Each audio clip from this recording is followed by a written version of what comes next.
Yeah, obviously, you know, really all year. I mean, we've led the most laps and ran up front, and just it's just been one of those years where everything just seems to pile up, where you just can't seem to make it happen when it's the end of the race. So, that's totally against everything we've done through the years. So it's been a little bit frustrating, but the performance of the car, we talked before the race. I mean, we had this conversation on pit road before tonight's race. They can't keep you down if you keep putting yourself in position, and we keep putting ourselves in position. It's not like we haven't been in position in pretty much every race that we've run this year. So it's great to be back in victory lane. This has been a great racetrack for us through the years, and winning never gets old.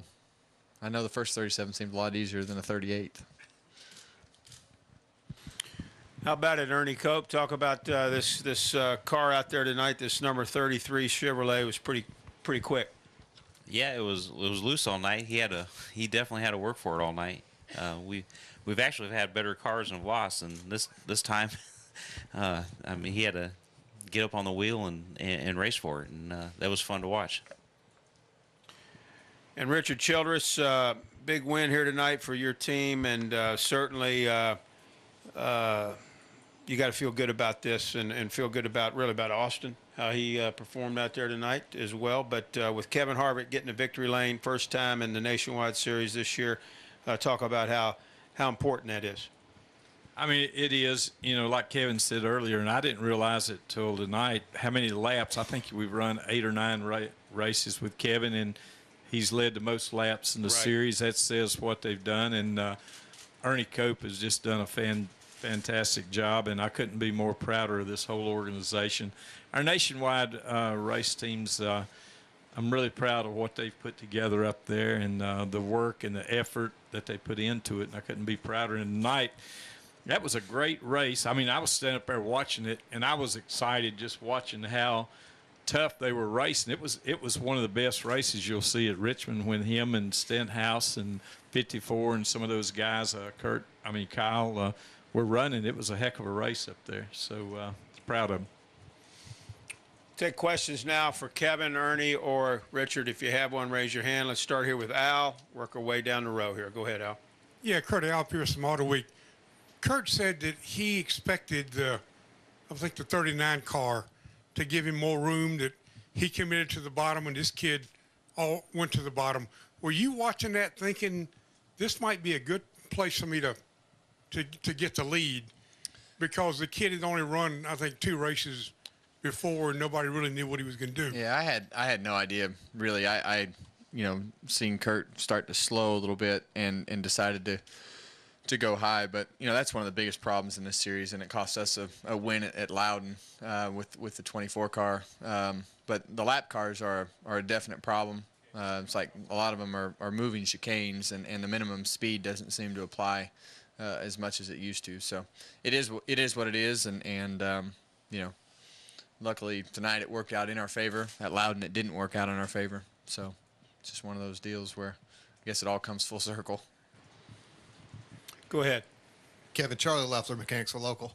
When you got the lead back there near the end, after everything that's happened to you this year, was there a feeling of like what's going to happen now? Or every lap I'm looking at the caution lights. I'm like, when's the caution light going to come on? Is the right front tire going to blow out? Motor going to blow up? What's going to happen that we hadn't had happen yet? So it was like every lap I'm just counting them down, and I'm sitting there and I'm like, the driving part was the easy part, because I was just concentrating on hitting my mark, because we were driving away from second. But that's not the first time we've been driving away from second and lost the race. So I'm just sitting there thinking, all right, we've had this happen and that happen and this circumstance and that circumstance, and what's it going to be tonight?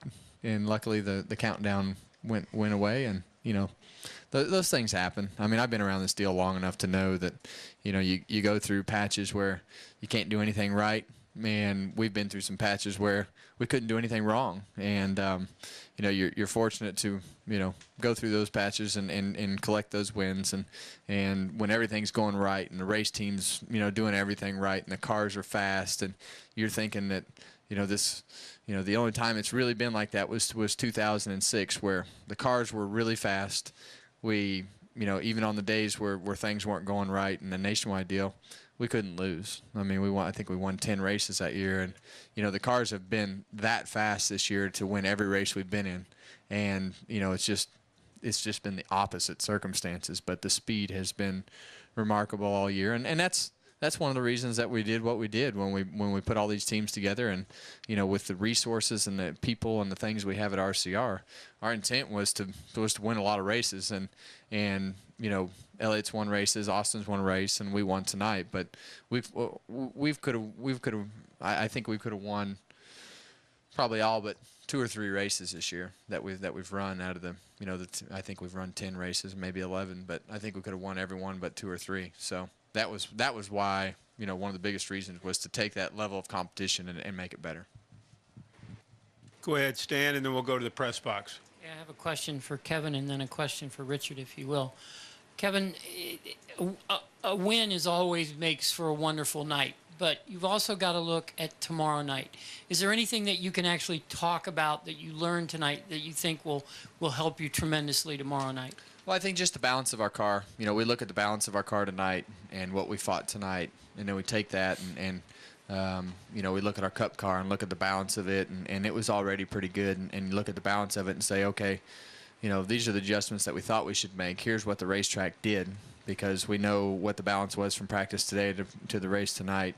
So Gil and I will talk about that. But, I think the biggest thing that tonight does and last week and the week before, you have this, when Gil came back to do the Cup car, he was embedded in this Nationwide team. So all of a sudden you have this instant communication between Ernie and Gil and the guys on the Nationwide side. All of a sudden we have a new tool, whether it be for the Nationwide car or for the Cup car. And, and these guys will tell you, I didn't feel like we were going to go to the racetrack last week or this week and lose either of the races. And, it's been a long time since we've done that this year. And all of a sudden we have this new tool to use that are communicating with each other that's supposed to have been like that all along. But I don't know that anybody really knew how to use it, just because, whether it be this guy didn't know that guy, or, nobody believed in this program or that program, or whatever the reasons may be. But at Atlanta, we used the tool from the Cup side, and now we're going to use the tool from the Nationwide side. And all of a sudden we have all these new notes and new things that we're looking at that we didn't use before. And now you feel this momentum and you feel this confidence, and everybody's all of a sudden up at the right time. Richard, we heard a lot of numbers on Kevin's wins, and I wonder if, just at the top of your mind, what number win is this for you in the Nationwide Series? Yeah, I don't know. I'd say Kevin's got most of them, though, for sure. I'm not sure, between the trucks and Nationwide. I just look for the next one tomorrow night. Thank you, though. Let's go to the press box. Press box question upstairs in the press box. Lee Spencer, Fox Sports. Kevin, you mentioned Gil, you mentioned Ernie. Are you locked in with having Gil be your crew chief on the Cup side for the rest of the season? We better be. Because from a driver's standpoint, you look at it and you see this confidence that built up back in the team, and you see this, you see that you just see it in his eyes that he's into it, and he has the best intentions to go out and do the right things, and from a driver's standpoint, you just feel like you're going to go on the racetrack and you don't have anything to worry about but going out there and drive the thing as hard as you can, and everything's going to be fine. So. It's just you don't worry about anything right now, and confidence is up.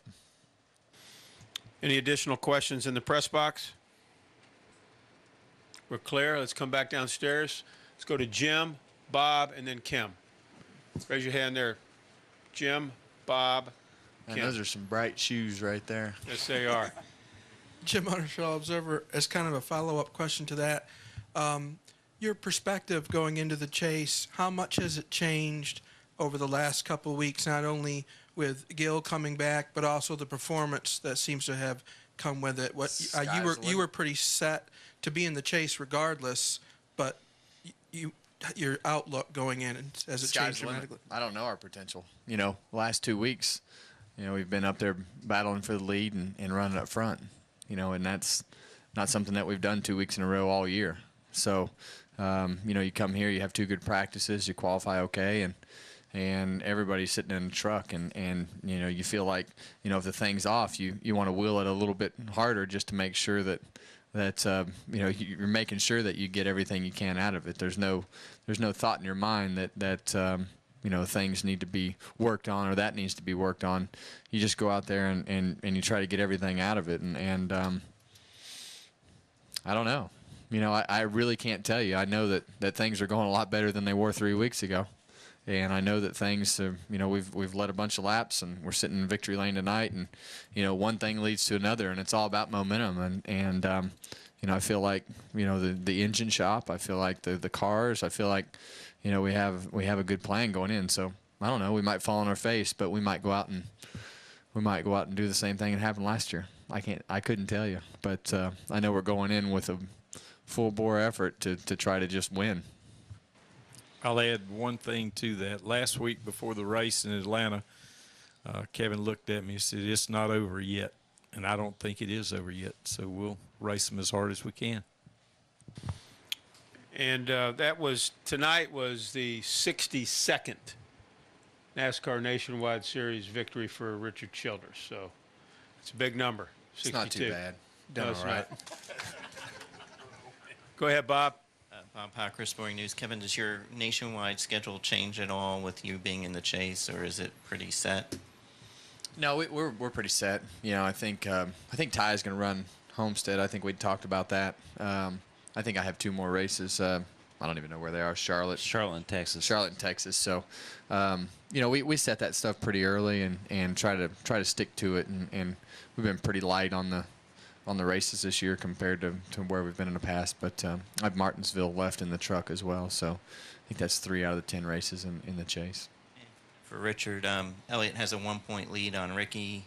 How would you assess the championship race? And Elliott was in here earlier today saying that he's focused on winning the championship even if he won't be back next year with you. Do you feel like he is and that team can put any of that behind them?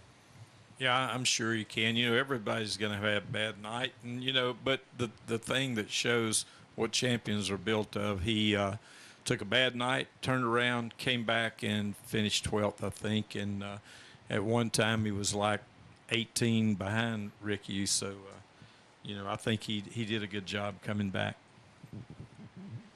Kim? Kim Robertson, Insider Racing News. Initial question for Kevin, follow-up with Richard. You were asked about Keelan in victory lane for the first time tonight. What is it like being a dad and kind of having that new additional knowledge that you've got the little boy at home, and people, Delana tweeted a really cute picture of him with what looked to be a smile on his face, and Yeah. Is it just kind of give you a new perspective of what it's like to be as a victory with having a son that someday will be really smiling and cheering for you in victory lane? And Richard, the question for Richard afterwards would be, what kind of change have you seen in Kevin since Keelan's arrival? Well, usually when he smiles, that means he's got gas, so he never can tell. So he was asleep. So yeah, I'm sure the gas came before the happiness. But it's been obviously it's been a couple months, and it's been a lot of fun. I feel like it's made myself and Delana closer than we ever have been, just because we have to constantly share the whatever it is, whether it's the feeding or the the diaper, or he's in a bad mood or she's in a bad mood or whatever I'm in a bad mood, whatever the case may be. You have these constant conversations, and you're constantly around each other. So I feel like that part of it has become stronger as a family than we've ever been. And I think from a professional side of it, even when it's a bad day, you go home and he's happy about having gas. So I mean, he doesn't care what you do on the racetrack. He doesn't know, it doesn't matter. And so it's fun to go home and just kind of, there's nothing like holding him in your arms, and that part is something that I've never experienced in my life. So it's been a great experience so far. So I think it's made me better at the racetrack to be around and put things in perspective, and you still have that fire and you still have that grit when you're in the car, but when you get out and I think not only Keelan, but I think not only owning the race teams and being able to get away from that and let him deal with the headaches and the politics and all the sponsorship and all the things that come with that. I think those two things together have really let me let go of circumstances like last week at Atlanta, where, you know, if you sit in the competition meeting, you're constantly having to hear about it and you're constantly having to dwell on it, and the sponsors are calling, and, you know, so you have this constant wanting to know about, you know, what happened, and NASCAR sucks, you know. You just constantly have to hear about it. You know, I'm just using that as you just hear stuff like that constantly, and it's like, you know, what are you going to tell them? You know, it's like, well, you know, they're just doing their job. They're trying to call the race as fair as they can, but, you know, this guy sees it this way and this guy sees it another way, but somebody has to be the official. And, you know, so you just don't have to hear all those things anymore. And for me, you know, when I woke up Sunday morning, I was over it. You know, you know, it sucked that we lost, and I'm sure he wasn't over it, but I was over it, and because I had to go out and race the Cup car. So, you know, it's just one of those deals where, you know, there's just so many things that are better in my life this year than last year. And, you know, the beginning of the year has been a struggle, and you know, we haven't had the huge meltdown and, you know, all the controversy and this and that and whatever may come with it. So I think it's all been better. And from my father, it'll only get better for Kevin and Delaney. So, you know, when you go home, you have a bad day, and you go home and see that smiling face, it'll, you know, it changes everything. So I know how they feel because I've been there before. I'm not gentler. I still want to punch. He's not gentle. I still want to punch Kyle Busch in the mouth. And so, I'm not gentler. Anybody that throws the damn water bottle out, and we went, cut that out.